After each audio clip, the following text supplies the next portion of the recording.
Two British scientists are finally revealing the DNA evidence they say helped solve one of history's biggest crime mysteries, the identity of Jack the Ripper.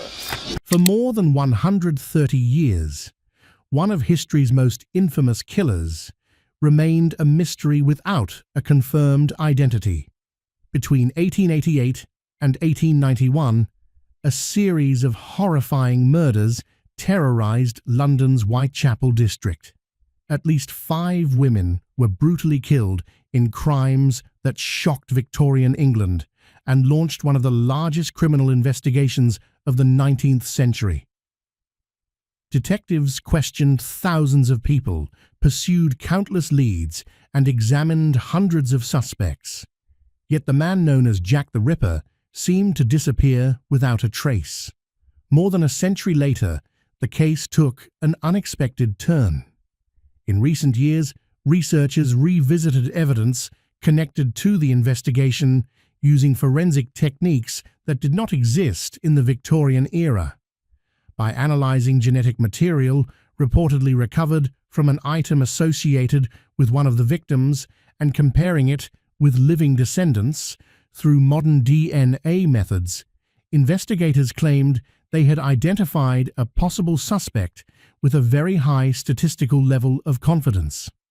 Those conclusions remain the subject of intense debate among forensic scientists and historians, but they have reignited one of history's greatest unsolved mysteries. Before we reveal what the researchers believe they uncovered, take a second to like the video, subscribe to the channel, and turn on notifications. Every week we explore the biggest historical mysteries, archaeological discoveries, and forensic breakthroughs that continue to challenge everything we thought we knew. Every mystery has a turning point. For the Jack the Ripper investigation, many believe that moment arrived not inside a police archive or a forensic laboratory, but at an auction in 2007. A writer and longtime Ripper researcher named Russell Edwards purchased an object that many collectors dismissed as nothing more than another piece of Victorian memorabilia. It was an old silk shawl. According to its documented history, the shawl had been recovered near the body of Catherine Eddowes, widely considered the 4th canonical victim of Jack the Ripper, after her murder on September 30th, 1888. If authentic, the fabric could represent one of the very few surviving physical objects directly connected to the Whitechapel murders. Family tradition claimed that a police officer present at the crime scene had taken the shawl home after the investigation, where it remained with his descendants for generations before eventually appearing at auction. Many historians questioned that story. Edwards saw something different. Instead of focusing on the artifact itself, he wondered whether it might still preserve microscopic traces that Victorian investigators could never have examined: DNA. The challenge was enormous. The shawl was more than 120 years old. It had been stored, transported, displayed, and handled countless times. Exposure to dust, moisture, and contamination over more than a century meant that recovering reliable genetic material would be extraordinarily difficult. Even so, Edwards decided to pursue the idea. To carry out the testing, he worked with genetic researcher Dr. Jari Luhalainen of Liverpool John Moores University, whose research focuses on recovering DNA from highly degraded biological samples. Inside carefully controlled laboratory conditions, the research team concentrated on biological stains that remained visible on portions of the fabric. Rather than attempting to recover a complete DNA profile, they focused on mitochondrial DNA, often abbreviated as mtDNA. Unlike nuclear DNA, which is inherited from both parents, mitochondrial DNA passes almost exclusively through the maternal line. Because it changes very slowly over generations, it can sometimes be compared with living maternal relatives even when dealing with historical remains or severely degraded samples. That made it one of the few realistic options available for evidence dating back to 1888. The researchers' first objective was simple. Could the biological material on the shawl be linked to Catherine Eddowes herself? After locating a living maternal line relative of Eddowes' family, the team compared the mitochondrial DNA profiles. According to the researchers, the genetic markers were consistent with the victim's maternal lineage, a result they argued supported the possibility that the blood on the shawl originated from Eddowes. If true, that would make the artifact one of the most significant surviving pieces of physical evidence connected to the Whitechapel murders. But as the testing continued, the researchers reported finding another biological sample on the fabric. And that second DNA profile would become the center of one of the most controversial forensic claims ever made about the identity of Jack the Ripper. As the laboratory work continued, researchers reported finding more than the victim's blood. According to the study, additional biological material was detected on the shawl, material the team believed could have originated from the killer. If that interpretation was correct, the investigation had suddenly become far more than an exercise in historical curiosity. For the first time, there appeared to be DNA that might point toward a suspect. The researchers already had one individual in mind. His name had appeared repeatedly in surviving police records. Senior investigators had considered him one of their strongest suspects more than a century earlier. To test their hypothesis, the team located a living maternal line relative connected to that suspect's family and compared the mitochondrial DNA. According to the researchers, the genetic profiles were consistent. Based on their analysis, they concluded that the evidence pointed to a single individual, Aaron Kosminsky. The announcement attracted worldwide headlines, but it also sparked immediate criticism from many historians and forensic experts who questioned whether the shawl could be definitively linked to the crime scene and whether mitochondrial DNA alone could identify one specific individual. Even today, the debate continues. So who was Aaron Kosminsky? Unlike many popular theories, he was not a prince, a celebrated surgeon, or a member of Britain's ruling elite. He was a young Polish-born Jewish immigrant who arrived in London's East End during the early 1880s, eventually working as a barber while living in Whitechapel, the very neighborhood where the murders took place. Perhaps that is what makes the story so unsettling. If the researchers are correct, history's most infamous unidentified killer was not hiding behind wealth or political influence. He was an ordinary resident living among thousands of others. Kosminsky had emigrated from territory then controlled by the Russian Empire, where anti-Jewish violence forced many families to flee. Like countless immigrants seeking safety and opportunity, his family settled in one of London's poorest districts. Historical records indicate that his mental health deteriorated over time. Medical documents from the period describe severe psychiatric illness, including hallucinations and disordered thinking. Modern historians have suggested possible diagnoses, although no retrospective diagnosis can ever be considered certain. What is well documented is that several senior investigators regarded him as a serious suspect during the original inquiry. This wasn't simply a conclusion reached by modern researchers. It was an opinion expressed by officers who worked the case more than 130 years ago.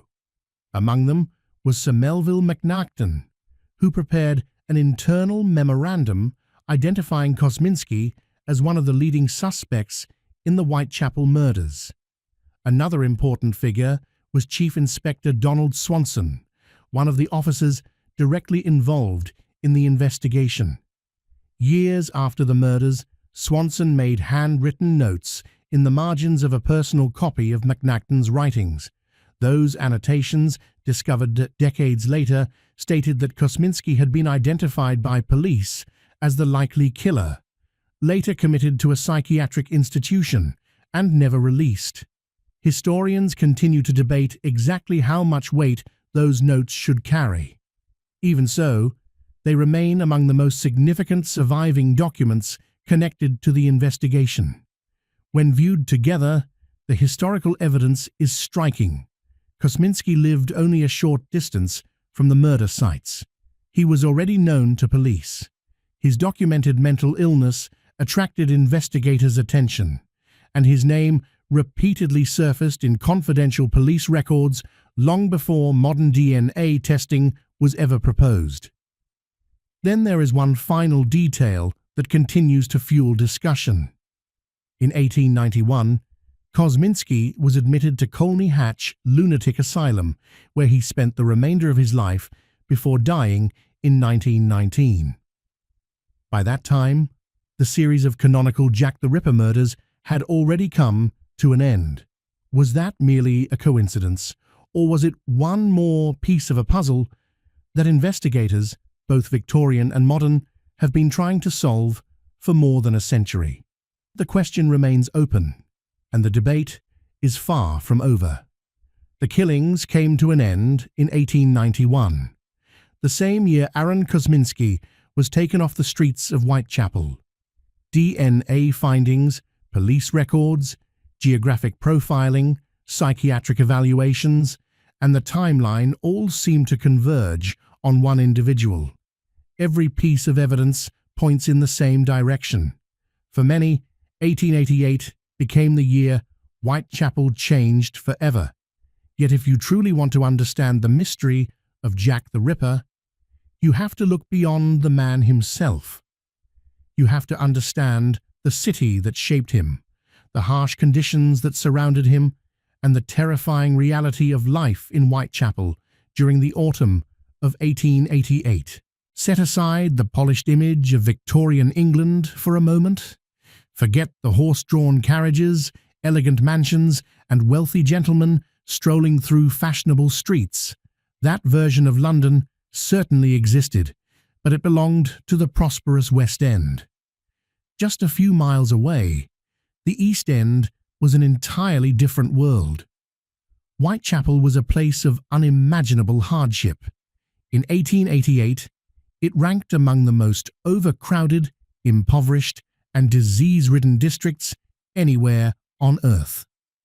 Nearly 900,000 people were squeezed into a maze of cramped streets, narrow passageways, and decaying apartment buildings. In some neighborhoods, more than 1,000 people occupied a single acre, creating living conditions almost impossible to imagine today. Even the air was dangerous. The famous London fog wasn't the romantic haze often shown in films. It was a suffocating blanket of yellow smog, formed when smoke from countless coal fires mixed with damp river air. Locals called it pea soup fog. On the worst nights, visibility dropped so low that people could barely see a few inches ahead. Gas lamps offered little help, and entire streets disappeared into complete darkness. For someone hunting in the shadows, those conditions provided the perfect advantage. Life offered almost no protection for the poor. There were no government benefits, no unemployment support, and no emergency assistance. If you couldn't pay for shelter, you slept outside, and on the streets of Whitechapel, spending the night outdoors often meant risking your life. Many sought refuge in cheap lodging houses known as doss houses. These overcrowded, filthy buildings charged just 4 pennies for a bed. Those who couldn't afford even that sometimes rented a coffin, a narrow wooden sleeping box shaped exactly as its name suggests. And for people with absolutely nothing, some lodging houses offered only a rope stretched across the room, allowing exhausted workers to lean against it and sleep while standing. That was everyday life in Whitechapel, That was the reality faced by the women who would become forever linked to the Ripper murders. The 5 victims most historians recognize today were ordinary women struggling to survive. They weren't wealthy socialites or glamorous young women. Most were middle-aged and living in desperate poverty. Mary Ann Nichols was 43 years old. Annie Chapman was 47. Elizabeth Stride was 44. Catherine Eddowes was 46. Mary Jane Kelly, believed to be the youngest, was around 25. Each had endured heartbreaking loss. They had lost husbands, families, homes, or any sense of security. Night after night, they wandered through the dark streets of Whitechapel, searching for enough money to pay for a bed before morning. They weren't chasing danger or excitement. They were simply trying to stay alive for one more night. That desperation left them exposed. It forced them to trust strangers they otherwise would have avoided. It led them into isolated alleys and hidden courtyards because the alternative was sleeping alone in the streets, where they faced danger either way. The killer didn't need extraordinary intelligence or irresistible charm. He only needed to know the neighborhood. He understood the twisting alleys, hidden passageways, and quickest escape routes. Most importantly, he knew exactly where to find women whose desperate circumstances left them with almost no choice. And in Whitechapel during 1888, there were countless women living that reality. As terror spread through the district, panic consumed London. Newspapers competed with increasingly sensational headlines, while frightened residents demanded justice. In response, the Metropolitan Police launched one of the largest investigations Britain had ever seen, sending wave after wave of officers into the streets of Whitechapel in a desperate effort to stop the killer before he struck again. By the end of the investigation, detectives had interviewed more than 2,000 people. At least 80 suspects were detained and questioned. Every rumor, every witness statement, and every possible clue was pursued, no matter how unlikely it seemed. So why did they never catch the killer? Why was Aaron Kosminsky able to remain on the streets until his own relatives eventually had him committed to an asylum? The answer is painfully simple. The police were facing challenges that no modern investigator could imagine. They weren't just hunting a serial killer, they were working in an era before modern criminal investigation even existed. In 1888, forensic science was still in its infancy. Crime scenes weren't sealed off. There were no evidence markers, no standardized procedures, and no trained forensic teams. The moment a body was discovered, crowds gathered. Curious onlookers walked through the scene. Reporters searched for stories, and valuable evidence disappeared almost immediately. The Metropolitan Police had no fingerprints to compare. Fingerprinting wouldn't become a practical investigative tool until years later. Blood typing hadn't been discovered. DNA testing was more than a century away. Even the idea that tiny fibers, hairs, or footprints could identify a suspect wasn't part of criminal investigations. Instead, detectives depended almost entirely on eyewitnesses. Eyewitnesses only deepened the mystery. Some described the killer as tall, others as short. Some saw a ragged laborer, while others insisted he looked like a well-dressed gentleman. In the dense fog of Whitechapel, no two accounts matched. The police did find important clues, but they had no way to preserve or analyze them. Near Catherine Eddowes' body, officers recovered a piece of her torn apron and discovered a mysterious chalk message on a nearby wall. Before it could be photographed or examined, Police Commissioner Sir Charles Warren ordered it erased, fearing it would trigger anti-Jewish riots. One of the investigation's most valuable clues vanished forever. Then came the famous letters. The Dear Boss letter introduced the name Jack the Ripper, but most historians now believe it was a newspaper hoax designed to sell more papers. Even so, it created worldwide panic and buried police under thousands of fake letters. One package, however, stood out. Sent to George Lusk of the Whitechapel Vigilance Committee, it contained half of a human kidney and a note claiming it came from one of the victims. Doctors confirmed Catherine Eddowes had lost a kidney during her murder, and the organ even showed signs of the same disease she reportedly suffered from. It may have been the closest investigators ever came to real evidence, but without modern forensic science, they had no way to prove where it came from or who sent it. There was no reliable method to prove the kidney belonged to Catherine Eddowes. No laboratory could determine where it had come from. No forensic test could link it to a suspect. The investigators were left holding what may have been one of the killer's most chilling messages, and despite having it in their possession, they had absolutely no way to turn it into an arrest. In 2019, the Jack the Ripper investigation took a dramatic turn when Dr. Jari Louhelainen and his research team published their findings in the Journal of Forensic Sciences. Rather than relying on speculation, they presented a detailed scientific study that had been peer-reviewed and carefully examined by other experts. Their investigation followed a clear and methodical process. The first challenge was proving that the famous shawl was genuinely connected to one of the Ripper murders. To do that, the researchers analyzed mitochondrial DNA, known as mtDNA, from bloodstains found on the fabric. They compared those samples with DNA from a living maternal relative of Catherine Eddowes' family.